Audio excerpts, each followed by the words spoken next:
prêter au jeu du unboxing. Vous avez vu sur la vignette, on va parler de Wabeco, du système pour avoir une perceuse à colonne sans perceuse à colonne. J'ai acheté ce système il y a quelques semaines maintenant, au mois de janvier, et je ne l'ai pas encore utilisé. Je vais profiter d'en avoir besoin pour le monter, l'utiliser et vous faire un retour le plus précis possible. Si je me prête à ce jeu pour ce système-là, c'est que sur Internet, sur YouTube notamment, j'ai trouvé que très peu, deux vidéos qui parlaient de ce système en français, alors qu'il y en a une flopée qui parle de ce système, mais en allemand, vu que Wabeco, c'est une boîte allemande. Donc si vous comprenez l'allemand ou si vous le lisez, vous pouvez passer votre chemin. Pour ma part, je vais parler français, je vais décrire tout ça en français et j'espère le plus précisément possible, comme je viens déjà d'ailleurs de vous le dire. Allez, on s'y jette, c'est ici que ça se passe, on déballe.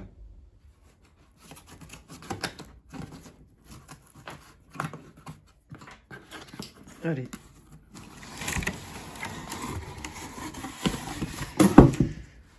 Alors, nous avons déjà, hein, c'est du lourd. Juste cette petite partie là, ça doit bien faire ces 2 ou 3 kilos. C'est du plein, comme vous voyez là. Voilà, c'est du barreau hexagonal plein. Et cette partie là, c'est du barreau cylindrique plein également. Donc ça va être pas mal rigide. Le tout là fait, je crois, sans me tromper, voyons voir, peut-être marqué là, 19 kg pour un plateau qui doit se situer là-dessous. On va le sortir maintenant. Une barre hexagonale et une partie avec la barre cylindrique. Donc je vous pose un tout petit peu plus loin et je finis de déballer.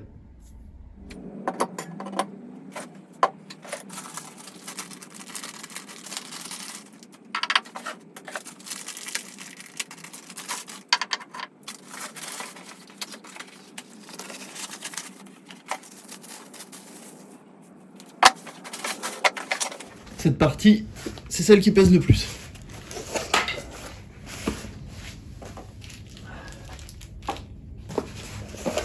On va essayer de l'ouvrir sans la tomber.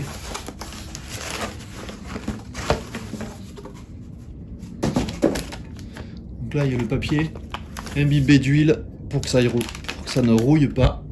Et ce n'est pas rouillé.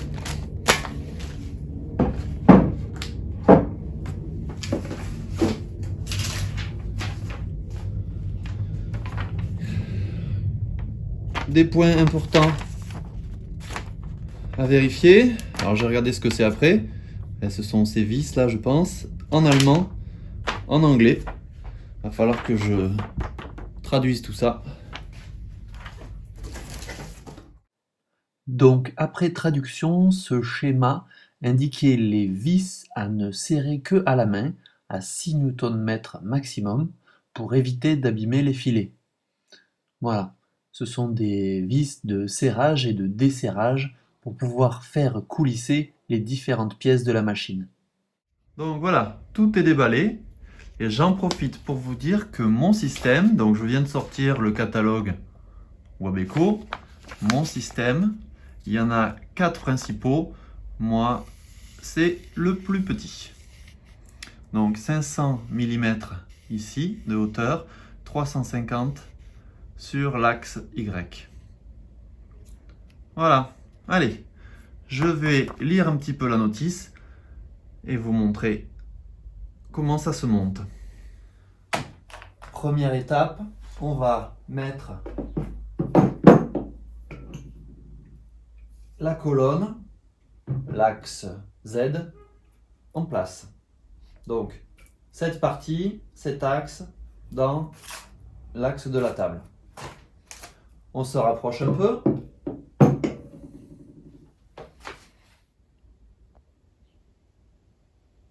Voilà. Pour faire ça, là, il y a une vis qui va venir presser sur l'axe ici.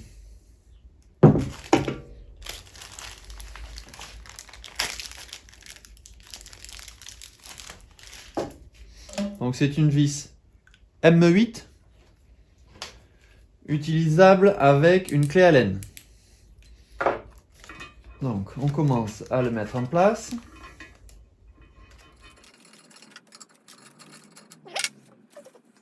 Voilà.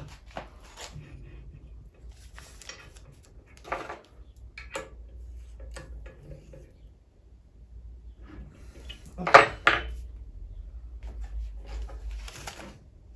Voilà. Il n'y a rien d'autre à faire. Après, il faudra éventuellement régler ici la position. Comme ceci. Pour l'instant, je vais le mettre à l'œil le plus droit possible. Maintenant que j'ai mis en place l'axe Z, je vais mettre en place l'axe Y.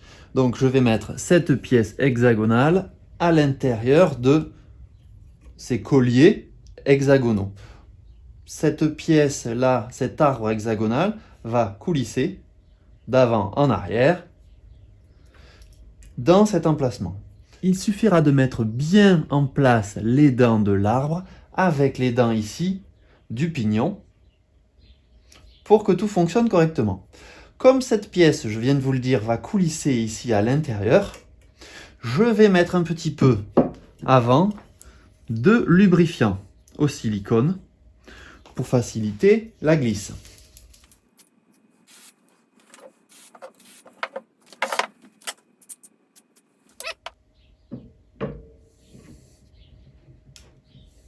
Voilà. Donc, ça coulisse comme il faut. Voilà, mon axe est en place. Vous avez vu que ici, il manque les 3 petites boules, on va appeler ça comme ça, qui viennent se visser là.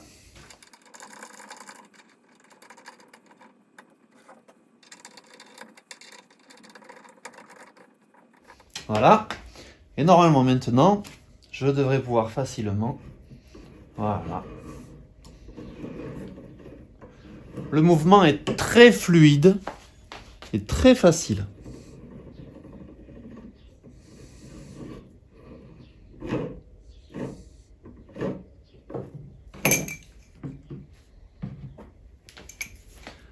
Alors ici, comme j'ai fait de l'autre côté, là,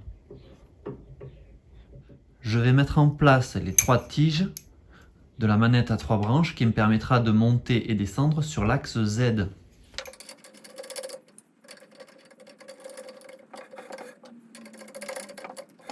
Et tout de suite, tout fonctionne parfaitement bien. Il faut savoir une chose, sur mon système, ces 2 manivelles à 3 branches sont en option.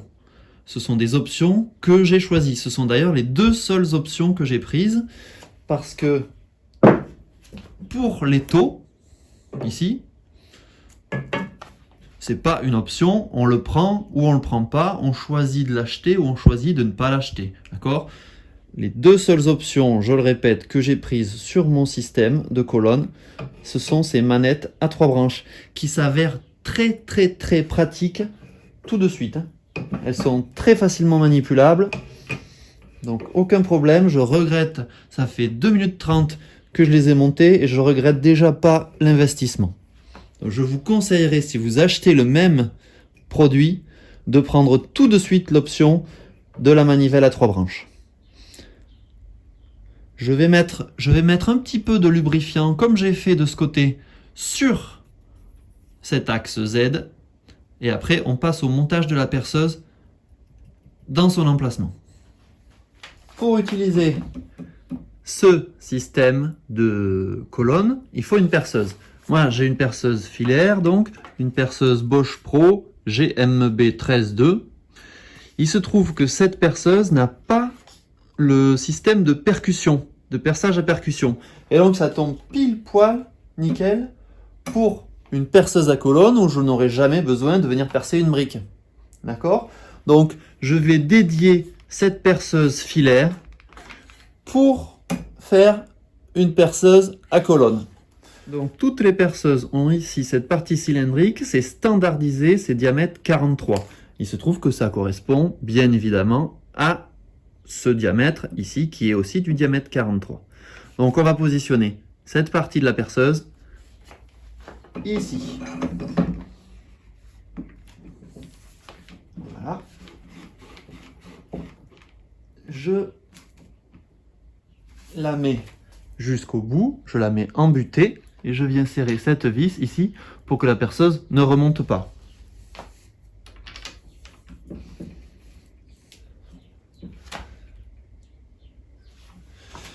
Il s'agit de ne pas serrer comme un gros bourrin parce que 1, ça pourrait abîmer la perceuse, 2, ça ne sert à rien.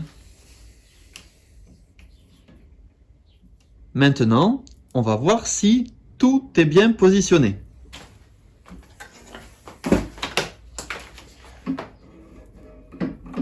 Déjà, on voit que là, je ne l'ai pas mis du bon côté parce que je vais venir, ça va être gênant là, avec ma main sur la poignée.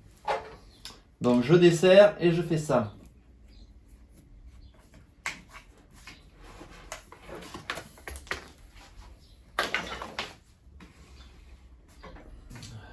Voilà. Et je resserre. Voilà. Maintenant, je peux, avec la main gauche, tenir la poignée de la perceuse et avec la main droite, descendre et remonter la perceuse. On va faire un essai pour voir si ça perce correctement.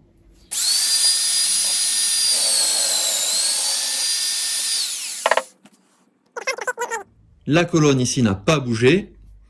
J'ai pu utiliser la fonction de blocage de la gâchette sur la perceuse pour avoir la main gauche libre pour tenir le bout de bois en place et avec la main droite descendre la perceuse. Donc tout s'est bien passé. Vous avez vu que j'avais acheté en plus un petit étau qui va venir parfaitement là-dessus. Donc je vais faire maintenant un essai avec ce petit étau. Pour ce premier essai de perçage d'acier, je vais percer un acier de 3 mm d'épaisseur.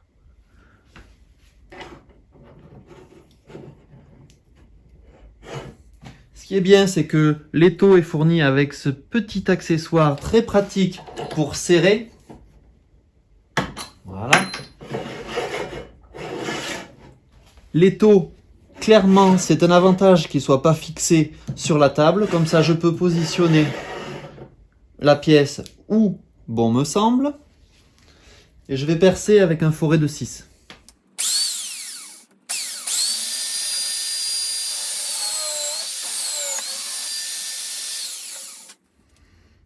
Perçage nickel. Bon, bien sûr, ce perçage, qui est très propre, est dû en grande partie à mon foret, ici, qui est quasiment neuf, à la puissance de ma perceuse, et en dernier lieu, à la colonne qui supporte la perceuse.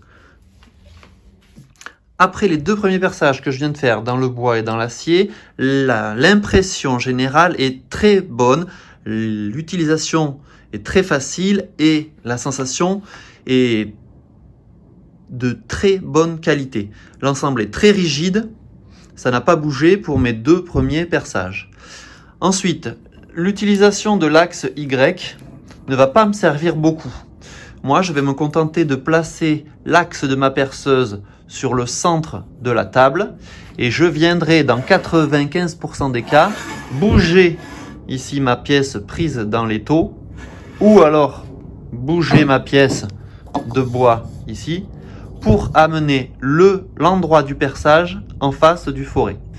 Mais par exemple, typiquement sur une pièce en acier ici où j'aurai deux perçages dans le même axe à effectuer à 20 mm d'écart par exemple, je bloque l'étau, je bloque la pièce et ici grâce au vernier, je vais pouvoir me déplacer très précisément de 20 mm. Donc c'est dans ce cas de figure précisément que l'utilisation de cette partie de l'axe Y sera très intéressant. Donc autant vous dire que l'axe Y poussé au maximum, là, les 350 mm poussé au maximum et avec un foret dans l'acier de 13 mm, vu que c'est le maxi que peut percer ma perceuse, je ne le verrai quasiment jamais. Mais la seule fois où je voudrais le faire, ce sera possible. Sur ce système Wabeco, il y a intégré, et c'est tout son intérêt, une butée de profondeur ici, que l'on vient bloquer grâce à cette vis-là. Si on a besoin de faire dans une pièce, en bois ou en fer, comme tout à l'heure, un perçage d'une profondeur très précise, 20 mm par exemple, de manière très précise, on va pas pouvoir se contenter de l'astuce qu'on fait de temps en temps, c'est-à-dire on met un scotch et puis on perce, et quand on arrive au niveau du scotch, on s'arrête de percer. Parce qu'avec l'astuce de ce scotch sur le forêt, on est à plus ou moins 1 mm. Donc, pour pouvoir percer précisément à une profondeur donnée, 20 mm par exemple, il y a donc l'utilisation de cette butée de profondeur. Je vais vous montrer maintenant comment on s'en sert. La première chose à faire, c'est venir positionner le forêt quelques centimètres au-dessus de la pièce. Donc moi je vais percer cette pièce-là, je viens positionner mon forêt, voilà, quelques centimètres au-dessus de ma pièce. Vous voyez, là on est à 2-3 cm, je peux même baisser encore un peu, voilà. Une fois que j'ai fait ça, je viens serrer ici cette vis qui va bloquer toute cette partie. Et donc on va utiliser maintenant le perçage avec le ressort. Donc je viens bloquer cette vis. Alors cette vis, contrairement aux autres de l'autre côté, il faut la serrer assez fermement. Sinon, le ressort étant assez puissant, si cette vis n'est pas serrée fermement, la force du ressort va décaler la vis. Donc, je la serre assez fermement, voilà. Deuxième étape, il faut que maintenant, sur le vernier, je vienne matérialiser, je vienne indiquer le 0, c'est-à-dire le moment où le forêt va commencer à percer ma pièce. Donc le 0, je vais l'obtenir en venant mettre le forêt contre ma pièce. Alors attention, pas juste la petite pointe contre. Il faut mettre le forêt en appui. Donc là, c'est du bois tendre, je peux me permettre de faire comme ça. Si c'était du bois dur, du chêne par exemple, je viens positionner cette partie du forêt contre.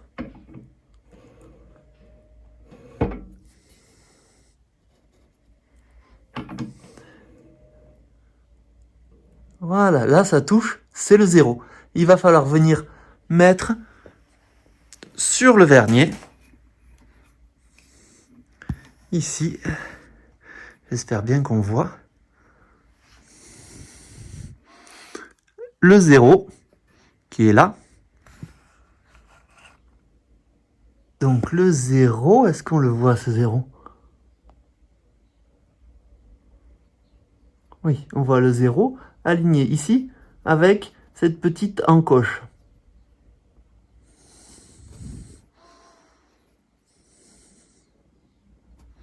Voilà.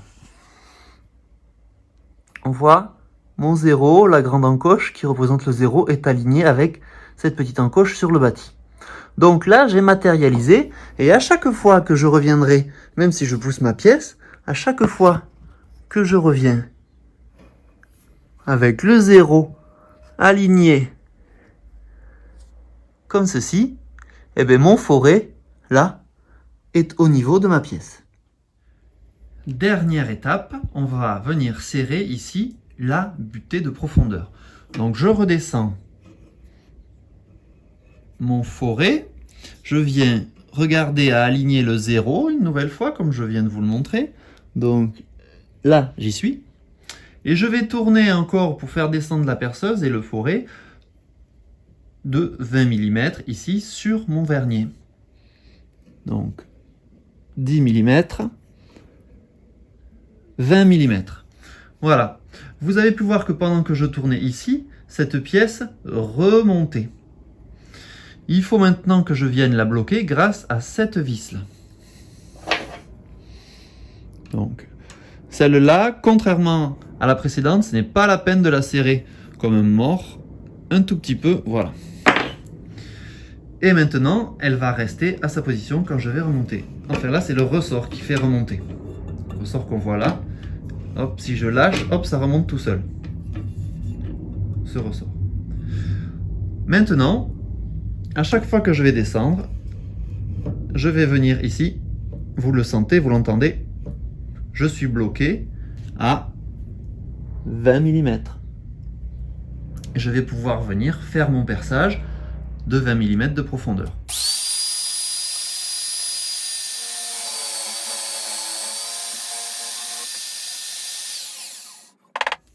Et là, grâce à ma butée, j'ai 20 mm de profondeur. Alors, petit débriefing sur les premières utilisations, on va dire les premiers tests de ce système Wabeco. Je me rapproche un peu et je vous rapproche. Première chose, ça va être très agréable et confortable pour moi d'avoir une perceuse dédiée à laisser tout le temps, donc dédiée forcément, qui va rester donc en permanence sur le système Wabeco. Ça va vouloir dire que j'ai une perceuse à colonne ici. Je n'aurai pas besoin de dévisser les vis ici pour l'enlever, la remettre, l'enlever, la remettre. Elle va rester tout le temps là. Ce sera très confortable pour moi. Je n'aurai donc pas à dévisser ces vis-là. Je les ai serrées, pas trop, mais je les ai serrées un petit peu, ça ne bouge plus. Deuxième chose, je vous ai dit que j'avais pris comme option cette manivelle à 3 branches ici et celle-là à 3 branches. Je me suis aperçu tout de suite que c'était très ergonomique et très pratique à utiliser, notamment pour l'axe Z. Je me suis aperçu aussi que je n'aurais pas dû le prendre ici pour l'axe Y, parce que comme je vous l'ai expliqué, l'axe Y, je vais très peu m'en servir. Donc là, j'ai positionné ma perceuse alignée avec le centre de la table. J'ai bloqué ici ces deux vis. Et la plupart du temps, je vais bouger la pièce ou la pièce avec l'étau plutôt que bouger la perceuse. Mais peut-être 1 ou 2 fois par an, je vais venir utiliser l'axe Y. Et là, cette manivelle à 3 branches là est un petit peu superflue. Bon, c'est pas grave, maintenant je l'ai. Ce qui est aussi très intéressant, c'est la possibilité d'avoir l'utilisation du ressort, du perçage avec le ressort pour la butée de profondeur comme je vous l'ai montré tout à l'heure. Ça c'est très intéressant. Le petit moins, c'est que la vis ici qui bloque le système pour utiliser le ressort, on doit la serrer assez fort. Et à chaque fois qu'on la serre, on vient marquer un petit peu la colonne là. Donc c'est dommage. Après, ça ne gêne en rien l'utilisation du système. Ça marque un petit peu le fond de la rainure, qui n'est pas utilisé pour autre chose que ça. Mais bon, c'est dommage. Un système qui ne marque pas le fond de la rainure aurait été plus sympa. Aurait été bienvenu.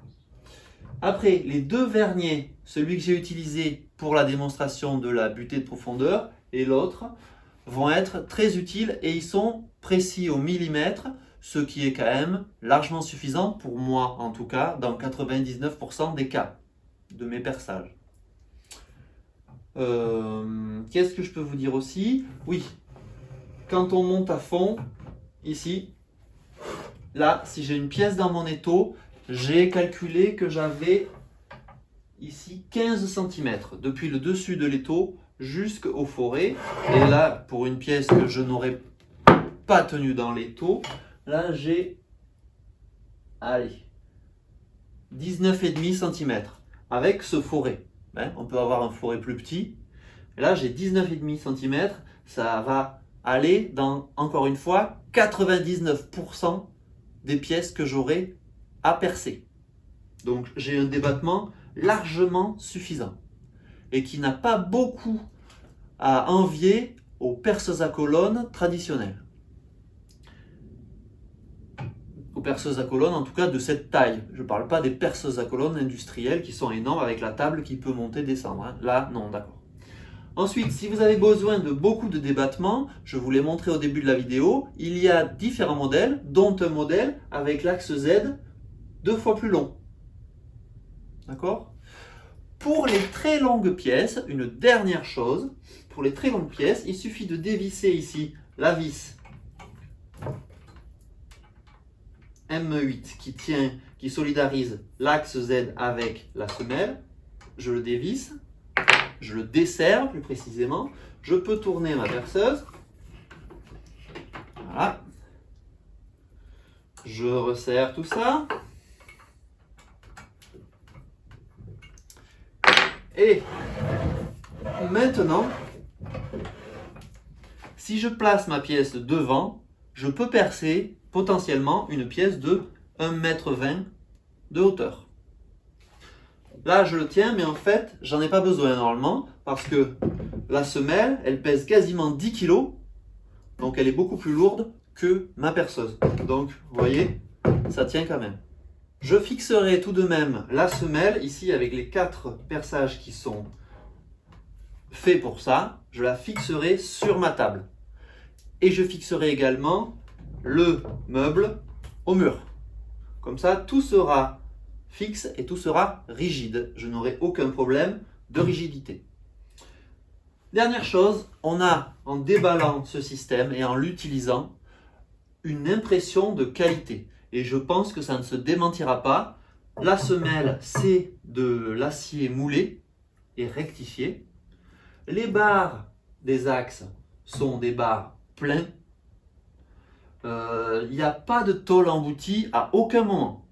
Donc c'est très qualitatif. Je suis déjà content des quelques tests que j'ai pu réaliser et je pense que ce système ne va pas me décevoir. Ah oui, encore une chose.